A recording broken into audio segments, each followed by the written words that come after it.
वृंदावन की धरती पर एक सुंदर सुबह थी। सूरज की हल्की किरणें यमुना के जल पर चमक रही थीं और पेड़ों पर पक्षी मधुर गीत गा रहे थे। नन्हे कान्हा अपने मित्रों के साथ गाय और बछड़े चराने के लिए वन की ओर जा रहे थे। कान्हा के चेहरे पर हमेशा की तरह मधुर मुस्कान थी और हाथ में उनकी प्रिय बांसुरी थी। सब बच्चे हंसते खेलते आगे बढ़ रहे थे। रास्ता हरा भरा था और चारों ओर फूल खिले थे। तभी अचानक कान्हा को किसी के कराहने की आवाज सुनाई दी। वे तुरंत रुक गए और ध्यान से देखने लगे।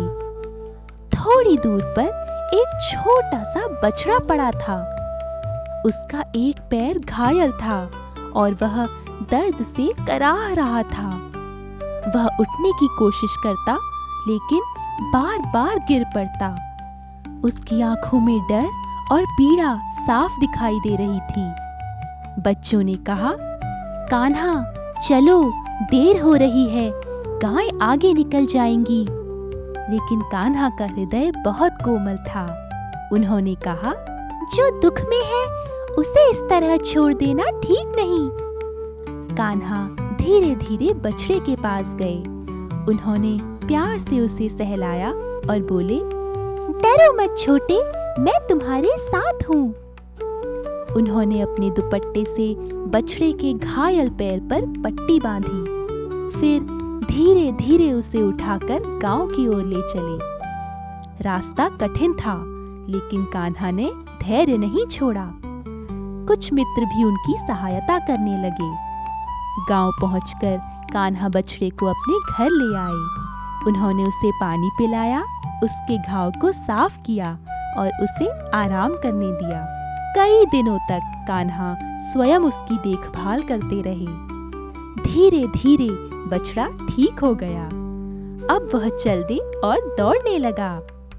उसे स्वस्थ देखकर कान्हा बहुत प्रसन्न हुए और मुस्कुराकर बोले, किसी की मदद करने से बड़ा सुख कोई नहीं। गांव के लोगों ने भी कान्हा के इस व्यवहार से यह सीखा कि सच्चा धर्म वही है जिसमें दया और करुणा हो।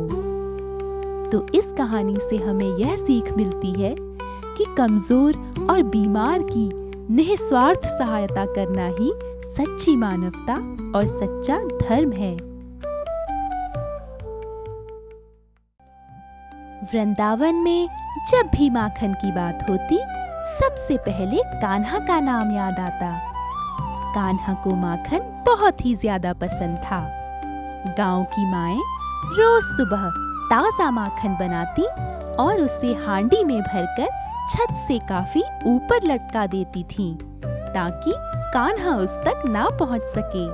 एक सुबह मैया यशोदा ने भी माखन की हांडी लटकाई और सोचा, आज देखती हूँ कान्हा कैसे पहुँचता है। आंगन में कान्हा बैठा था, बहुत ही शांत, इतना शांत कि किसी को शक होने लगा। थोड़ी देर बाद कान्हा अपने दोस्तों के साथ आया। उसकी नजर हांडी पर पड़ते ही उसके चेहरे पर मुस्कान आ गई। आज किसकी माखन की हांडी तोड़नी है?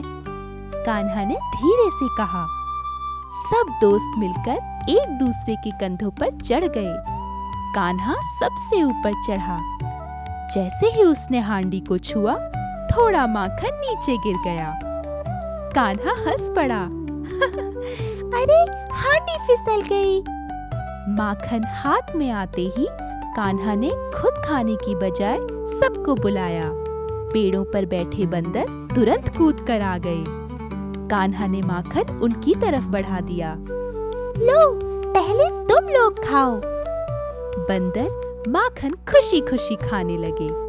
किसी के मुंह पर, किसी के कान पर, किसी की पूंछ पर माखन लग गया। एक बंदर कान्हा के कंधे पर भी चढ़ गया। कान्हा बस खड़ा खड़ा ये सब देखकर हंस रहा था। उसके मुंह पर माखन का एक भी दाग नहीं था। तभी मैया यशोदा वहां आ गई। उन्होंने देखा, जमीन पर माखन, बंदरों पर माखन और कान्हा बिल्कुल साफ। मैया यशोदा ने हाथ कमर पर रखा और बोली, कान्हा। फिर पूछा, तूने माखन खाया? कान्हा ने सीधे से जवाब दिया, नहीं मैया।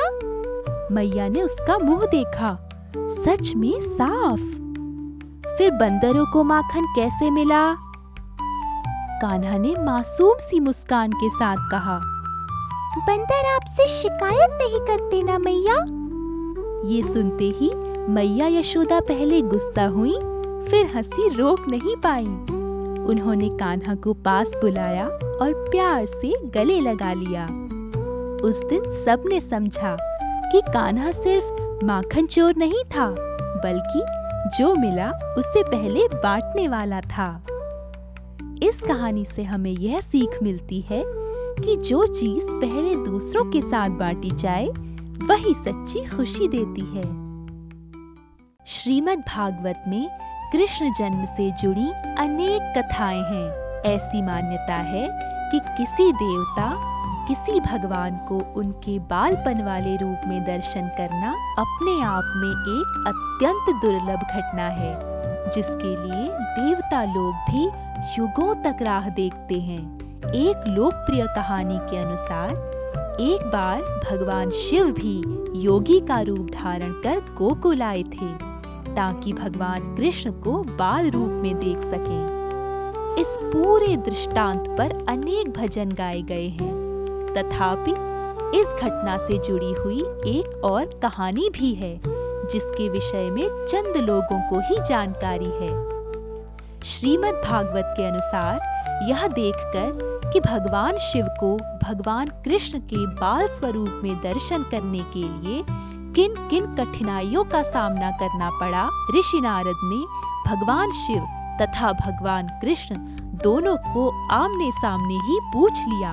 नारद ऋषि यह जानकर गदगद हो गए कि भगवान शिव व भगवान कृष्ण दोनों ही एक दूसरे को भगवान कहकर संबोधित करते थे और दोनों यह बताते थे कि वह दूसरे के भक्त हैं। उस समय ऋषि नारद ने उन दोनों से विनती की कि आखिर कौन किसका भक्त है, यह सच्चाई बताई जाए। तब भगवान शिव ने प्रकट किया कि वे तो हमेशा से ही भगवान कृष्ण के भक्त रहे हैं और जिस जिस रूप में उन्होंने अवतार लिया है, शिव ने एक भक्त बनकर सेवक के रूप में कृष्ण की सेवा की है। भगवान शिव ने यह भी सूचना दी कि वे तो भगवान कृष्ण के सबसे बड़े भक्त हैं। यह सुनकर भगवान कृष्ण मुस्कुराए और तुरंत प्रत्युत्तर दिया कि चूंकि भगवान शिव उनके भक्त हैं, इसलिए वे स्वतः ही उनके भक्त हो जाते हैं। यह वार्तालाप सुनकर नारद ऋषि की आंखों से आंसू बहने लगे और वह दोनों देवताओं के आगे नतमस्तक हो गए। यह उन अनेक उदाहरणों में पहला अवसर था जब भगवान कृष्ण ने यह कहा है कि वे अपने भक्तों के सेवक हैं। यह उस लोकप्रिय मान्यता को भी उद्धृत करता है कि भले ही श्री कृष्ण समूचे ब्रह्मांड के लिए भगवान हो, परंतु वे सदैव अपने भक्तों की इच्छाओं का ही पालन करेंगे।